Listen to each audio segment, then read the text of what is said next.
Wajib bangkit, dua syarat timnas Indonesia lolos Piala Dunia 2026 usai kalah 2-3 dari Arab Saudi.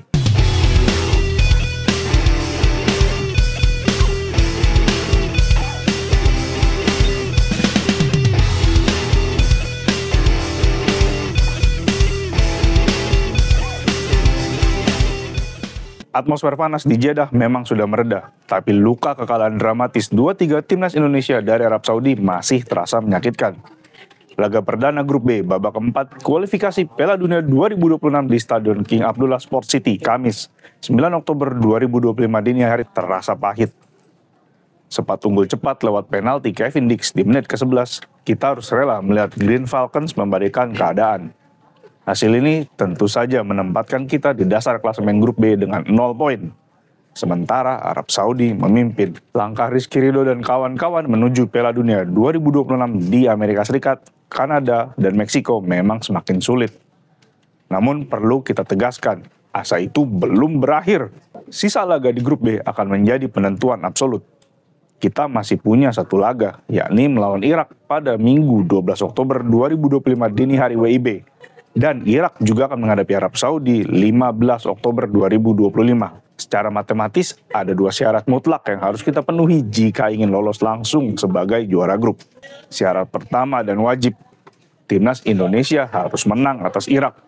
Dan bukan sekadar menang, Garuda wajib menang dengan selisih 2 gol atau lebih.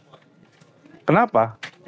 Kemenangan minimal 2 gol akan memperbaiki selisih gol kita yang kini -1. Jika ini terpenuhi, minimal kita mengamankan posisi runner-up dan berhak melaju ke putaran kelima. Meski jalurnya akan jauh lebih rumit, berlanjut ke playoff antar konfederasi. Syarat kedua, kita sangat berharap Irak harus menang selisih 1 gol atas Arab Saudi di laga penutup grup. Jika skenario ini berjalan sempurna, dan Indonesia menang minimal 2 gol dari Irak, dan Irak menang tipis dari Arab Saudi, maka ketiga tim akan memiliki 3 poin yang sama. Disinilah keajaiban selisih gol akan menempatkan timnas Indonesia di puncak klasemen dan lolos otomatis ke Piala Dunia 2026.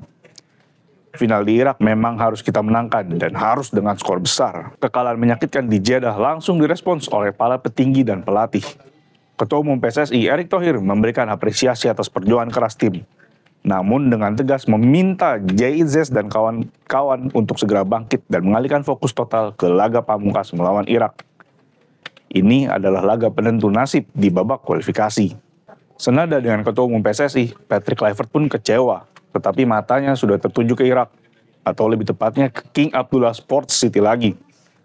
Kluivert menegaskan, 3 hari lagi kami akan menghadapi Irak. Jadi sekarang waktunya untuk menganalisis pertandingan ini dan bangkit lebih kuat melawan Irak.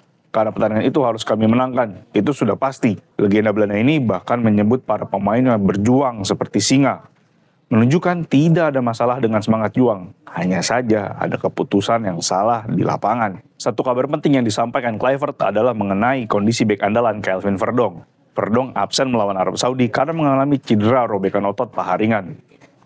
Kluivert berharap proses pemulihan pemain Lille ini berjalan cepat karena jasanya sangat dibutuhkan untuk final lainnya melawan Irak. Kita doakan yang terbaik agar Verdong bisa tampil. Namun, di tengah fokus ke Irak, evaluasi mendalam juga harus dilakukan oleh staf pelatih. Ada beberapa pemain yang penampilannya dinilai jauh di bawah standar saat melawan Arab Saudi. Mari kita sebut 4 nama yang wajib mendapat sorotan.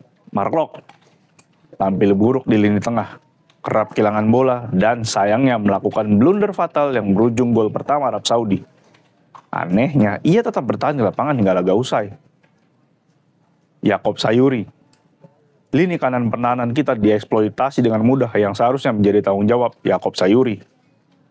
Ia juga melakukan blunder fatal dengan menarik baju lawan yang berbuah penalti di gol kedua untuk Arab Saudi.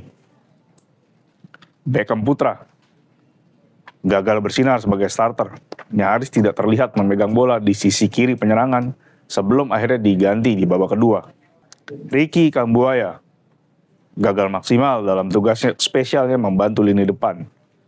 Pergerakannya kurang efektif dalam menciptakan peluang. Kluivert harus berani membuat keputusan strategis termasuk rotasi untuk menghadapi Irak. Pemain yang tampil di bawah standar di Jeddah harus digantikan oleh mereka yang lebih segar dan siap memberikan kontribusi maksimal. Kekalahan 2-3 dari Arab Saudi adalah pengingat bahwa tidak ada yang mudah di level kualifikasi Piala Dunia. Namun pesan dari Erick Thohir dan Patrick Kluivert sudah jelas, bangkit. Syarat kelolosan sudah kita ketahui. Tugas timnas sekarang adalah mewujudkannya. Kalahkan Irak dengan selisih 2 gol. Kita sebagai supporter harus terus memberikan dukungan.